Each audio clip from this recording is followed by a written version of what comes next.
Assalamualaikum warahmatullahi wabarakatuh.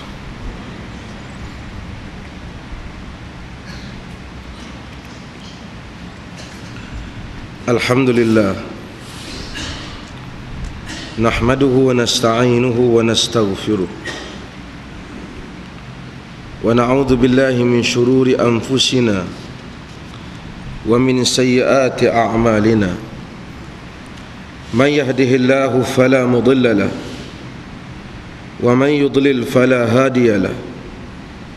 Ashhadu an la ilaha illallah wahdahu la syarika lahu wa ashhadu anna Muhammadan abduhu wa rasuluh. Amma ba'd. Hadirin dan hadirat yang dimuliakan, masih lagi dalam babul iqtisadi fil ta'ah, bab iqtisad di dalam ketaatan kepada Allah Subhanahu wa taala, iaitu bab bersederhana di dalam taatkan Allah Azza wa Jalla.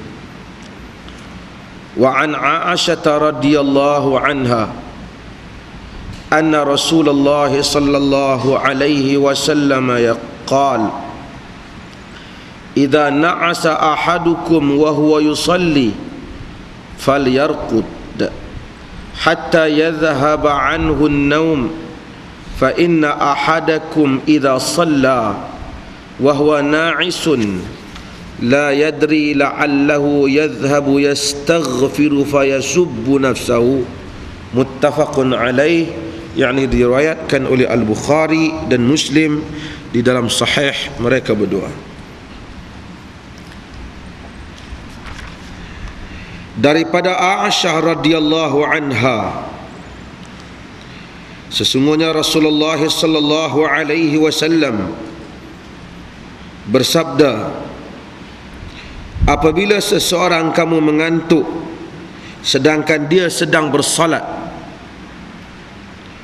falyarqud hatta yadhhab anhu an-naum, maka hendaklah dia tidur sehingga hilang daripadanya mengantuk.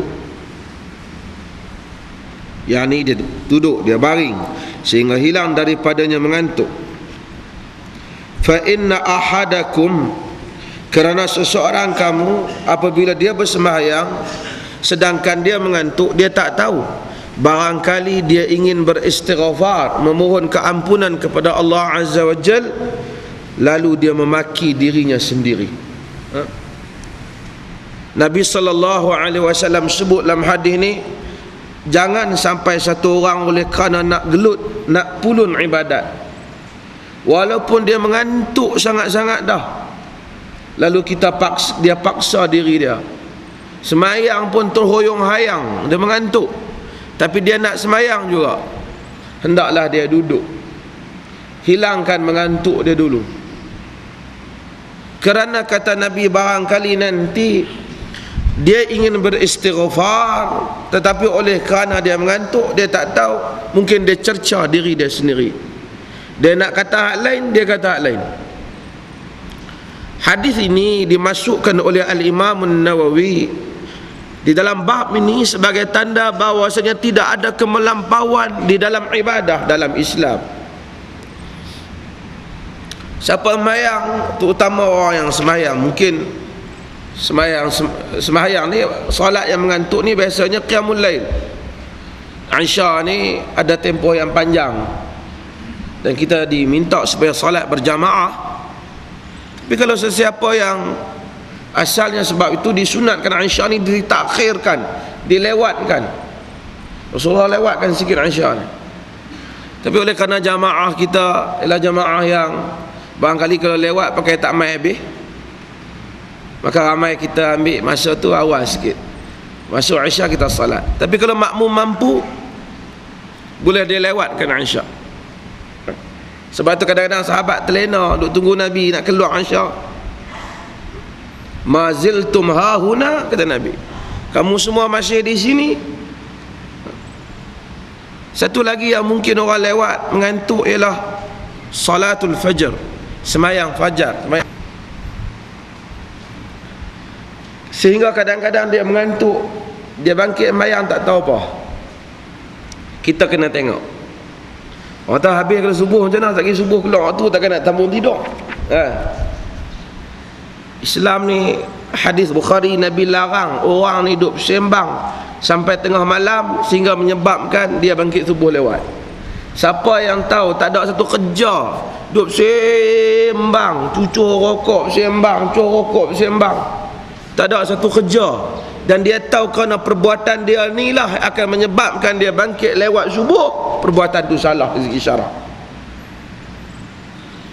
Melainkan dia tahu dia satu orang yang bangun, dia nak buat kerja manfaat, bincang, berunding, tak apalah. Tapi jangan setengah orang tu tengok TV sampai pukul 2-3, tengok musim bola, tengok bola sampai pukul berapa. Lepas pada tu tak bangkit main subuh, kata aku 2 minggu kata bola macam pasal.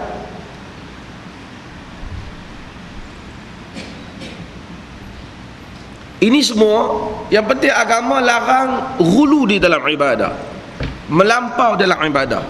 Jangan sampai terhoyong-hayang. Mungkin juga salatul qiyam pada bulan Ramadan.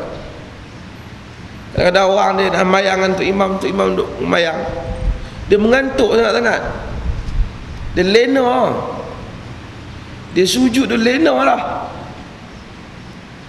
Kalau macam tu dia kena amalkan hadis ni, dia berehat sebentar, dia sandar, dia lena lah.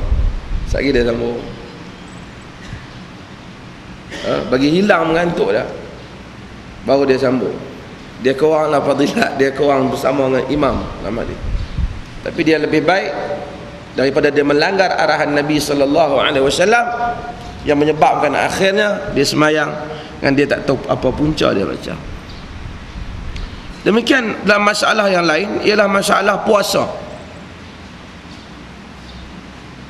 Dalam hadis yang diriwayatkan oleh Al-Imam Al-Bukhari, Nabi menyebut laisa minal bir as-sawmu fis safar, bukan daripada sesuatu yang baik berpuasa ketika musafir. Ulama-ulama hadis berbincang tentang apa maksud Nabi bukan sesuatu yang baik berpuasa ketika musafir. Setengah mazhab meminta supaya siapa saja musafir kena buka puasa, seperti mazhab Abu Daud Al-Zahiri dan juga pandangan sebahagian daripada Ja'fari. Mereka menyatakan kalau musafir kena buka puasa, pasal Nabi kata bukan sesuatu yang baik satu orang tu dia berpuasa ketika dia musafir. Hadis ni setelah diteliti oleh para ulama hadis, dilihat dengan berbagai sudut, dilihat hadis ini mempunyai sebab musababnya yang dinamakan dalam ilmu hadis sebagai sabab wurudil hadis, sebab urut hadis, punca sesuatu hadis itu disebut oleh Nabi.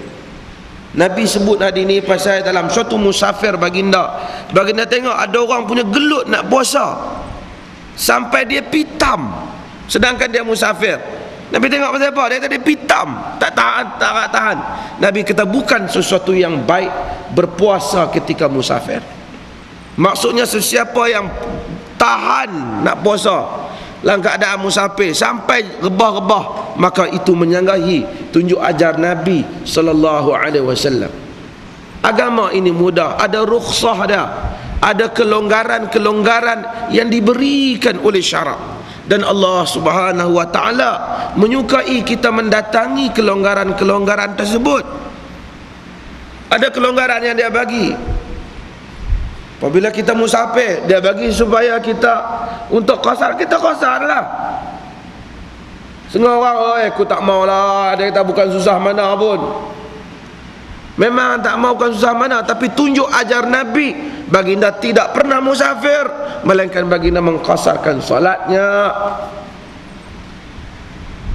Kita tidak lebih baik daripada baginda sallallahu alaihi wasallam. Sebab tu Aisyah bila tengok beritahu bahawasanya mandi wajib dengan segantang air, sahabat ada sahabat cukup lah. Aisyah kata telah cukup orang yang lebih baik daripada hang, kata pada Urwah. Nabi mandi cukup, tapi kita ni mandi dengan syok, was-was, Tunya nu mai petua tok guru pula masuk ayat